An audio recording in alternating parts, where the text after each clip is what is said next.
అలా నేను సిఎస్ రావు. ప్రపంచంలో మిగిలినటువంటి దేశాల నుంచి వచ్చేటువంటి సమాచారం ఎలా ఉంటుందో అలా చైనాది ఉండదు. చైనా నుంచి సమాచారం రావాలంటే చాలా టఫ్. అక్కడ అధికారిక పత్రిక పీపుల్స్ డైలీ అని ఉంది. అదొక్కటి మాత్రమే రాసేటువంటి న్యూస్ బయటకు వస్తుంది తప్పితే మిగతా ఏ న్యూస్ బయటకు రాదు చైనాది. ఎందుకంటే చైనాలో సొంత యూట్యూబ్స్, సొంత సోషల్ ప్లాట్ఫామ్స్, సొంత మీడియా ఉంటాయి.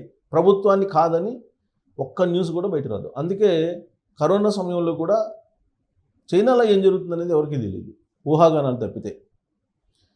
ఇప్పుడు తాజాగా చైనాలో చోటు చేసుకున్న పరిణామం ఏంటంటే జిన్పింగ్ శకం ముగిసింది, జిన్పింగ్ను మార్చబోతున్నారు అనేటువంటి న్యూస్ బాగా స్ప్రెడ్ అవుతుంది. దానికి ఉదాహరణగా ఇటీవల జరిగినటువంటి కొన్ని మీటింగుల్లో ఆయన కనిపించకపోవడం, అలాగే ఆయన ఆరోగ్యం మీద రకరకాలుగా గాసిప్స్ బయటికి రావడం, త్వరలో జరగబోయేటువంటి బ్రిక్స్ సమావేశానికి ఆయన బదులుగా ఆ దేశానికి సంబంధించిన ప్రధాని హాజరవుతాడని చెప్పి తెలియజేయటం, వీటన్నింటిని బేస్ చేసుకుంటే జిన్పింగ్ శకం ముగిసింది, జిన్పింగ్ ఇక చైనా అధ్యక్షుడిగా ఉండే అవకాశం లేదు, మార్పు జరగబోతుంది అనేటువంటి న్యూస్ అయితే ప్రపంచవ్యాప్తంగా వినిపిస్తుంది. ఇప్పటికే చైనా దెబ్బతింది ఆర్థికంగా, కానీ బయట రావట్లేదు. ఎందుకంటే అది ఆర్థిక పరంగా ఒక బలమైనటువంటి శక్తి అని చెప్పి ప్రపంచంలో గుర్తింపు ఉంది. కాబట్టి అది ఎంత దెబ్బతిన్నా కానీ ఇప్పటికి కూడా ఆర్థిక వ్యవస్థ చాలా పగడ్బందీగా ఉంది, సైనిక పరంగా కూడా చాలా బలంగా ఉంది ఆ దేశం అనేటువంటి అభిప్రాయం ఉంది ఆ దేశం మీద. కాకపోతే ఇప్పుడు మారినటువంటి పరిస్థితుల దృష్ట్యా జిన్పింగ్ మారబోతున్నాడు, కొత్త అతను ఆ అధ్యక్షుడు కాబోతున్నాడు. రియల్ ఎస్టేట్ మొత్తం పడిపోయింది చైనాలో, ఆర్థిక వ్యవస్థ మొత్తం పడిపోయింది, ద్రవ్యోల్బణం కూడా అదుపు తప్పింది, క్రమశిక్షణతో కూడిన ఆర్థిక వ్యవస్థ చిన్నాభిన్నమైంది అనేది కూడా వినిపిస్తుంది. మరి ఇలాంటి పరిస్థితుల్లో జిన్పింగ్ని మారుస్తున్నారా లేదంటే ఆరోగ్యపరమైన సమస్యల కారణంగా అనేటువంటి చర్చ జరుగుతోంది. దీనికి సంబంధించిన న్యూస్ ఇప్పుడు ప్రపంచవ్యాప్తంగా వినిపిస్తుంది. శకం ముగిసిందా, ఆయన బదులు ఎవరు వస్తారు అనే దాని మీద, దానికి సంబంధించినటువంటి న్యూస్ని నేను మీకు వినిపిస్తున్నా. అసలు ఎందుకు అయినా బ్రెజిల్ ఎందుకు వెళ్ళడం లేదు, నాయకత్వ మార్పునికి ఇదే సంకేతమా, తదుపరి దేశాధినేతగా వాంగ్ యాంగ్. బ్రెజిల్లో ఈ వారం చివరిలో జరగనున్నటువంటి బ్రిక్స్ శిఖరాగ్ర సదస్సుకు చైనా అధ్యక్షుడు జిన్పింగ్ హాజరు కావట్లేదు. ఇది క్లియర్. శిఖరాగ్ర సదస్సుకు హాజరు కావట్లేదు బ్రెజిల్లో జరిగేదానికి. ఆ దేశ ప్రధాని లీ కియాంగ్ ఈ సదస్సుకు వెళ్తారని డ్రాగన్ అధికారికంగా వెల్లడించింది. జిన్పింగ్ అధికారం చేపట్టిన 12 ఏళ్లలో బ్రిక్స్ సదస్సుకు దూరంగా ఉండడం ఇదే తొలిసారి. చైనా అధ్యక్షుడు ఇటీవల కొంతకాలం అదృశ్యమయ్యారన్న వార్తల వేళ ఈ కీలక ప్రకటన వెలువడింది.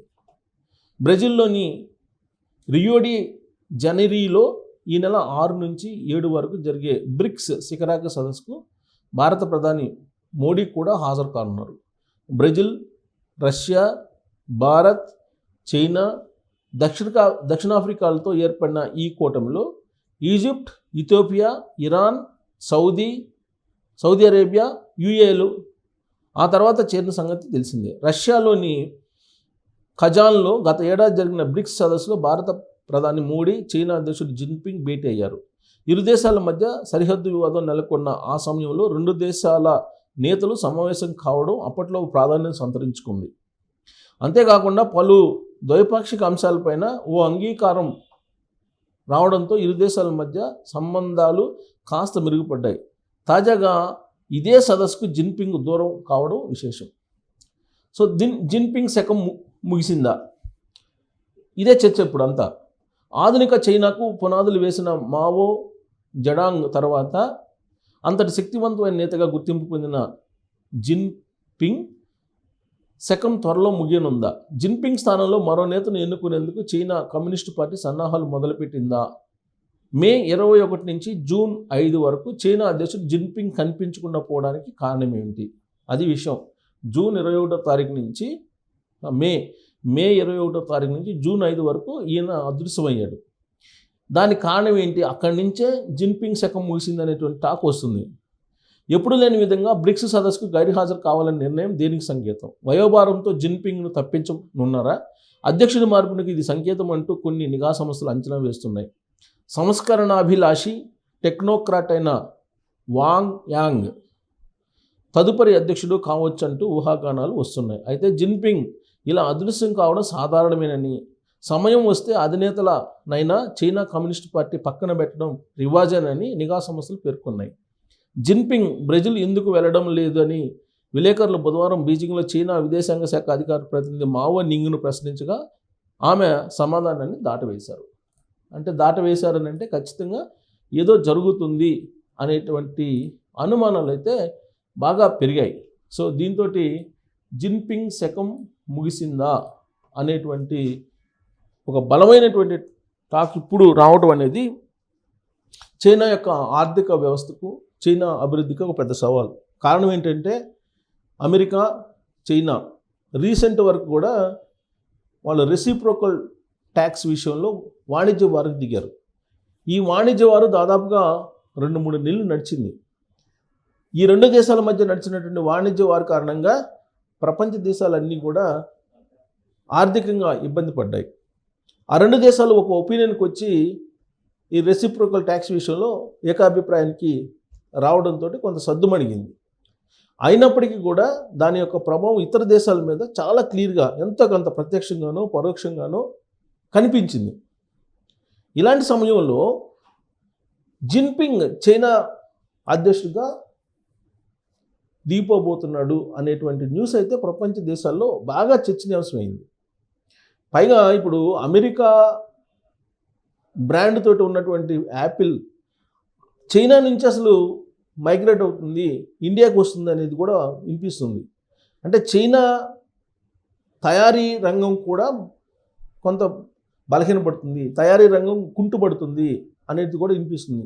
అంటే ఆర్థిక ఒడిదుడుకులు కనిపిస్తున్నాయి. రియల్ ఎస్టేట్ కుప్పకూలిపోయింది. ఇన్ని రకాల ప్రతికూల పరిణామాలు చోటు చేసుకున్నటువంటి ప్రస్తుత తరుణంలో మరి జిన్పింగ్ను మార్చి టెక్నోక్రాట్గా ఉన్నటువంటి ఆంగ్ను నిలబెట్టాలి అనేటువంటిది అక్కడ ఉన్నటువంటి కమ్యూనిస్ట్ పార్టీ చేస్తుంది. సో కమ్యూనిస్ట్ పార్టీ ఎప్పుడు ఎవరినైనా ఎంత బలమైన నాయకుడైనా ఇమీడియట్గా మార్చేస్తుంది దేశం కోసం. మరి ఆ కోణం నుంచి ఆలోచిస్తే జిన్పింగ్ శకం ముగిసినట్టే అనేటువంటిది విశ్వసనీయ న్యూస్గా మనం పరిగణించాలి. కానీ జిన్పింగ్ అంత బలహీనమైన నాయకుడు కాదు, చాలా బలమైన నాయకుడు. చివరి న్యూస్లో అయినా ట్విస్ట్ చేస్తాడా? అక్కడ కమ్యూనిస్ట్ పార్టీని కూడా అధిగమించి ఆయన అధ్యక్షుడిగా కొనసాగే అవకాశం ఉందనంటే లేదు అని కూడా అంటున్నారు. కారణం ఏంటంటే చాలా ప్లాన్గా కమ్యూనిస్ట్ పార్టీ అక్కడ చైనాలో ఉండే కమ్యూనిస్ట్ పార్టీ ప్లాన్ చేసింది ఆయన నాయకత్వాన్ని మార్చడానికి. మే 21వ తారీఖు నుంచి జూన్ 5వ తారీఖు వరకు ఆయన అదృశ్యం కావడానికి కారణం కూడా అదేను అని ప్రపంచవ్యాప్తంగా చర్చించుకుంటున్నారు. కాబట్టి జిన్పింగ్ శకం ముగిసిందంటే చైనా డోల్ డ్రమ్స్లో పడిపోయిందా? ఈ పరిణామం భారతదేశానికి కలిసి వచ్చే అవకాశం ఉందా? దీని మీద మీరు కామెంట్ చేయొచ్చు. Thank you.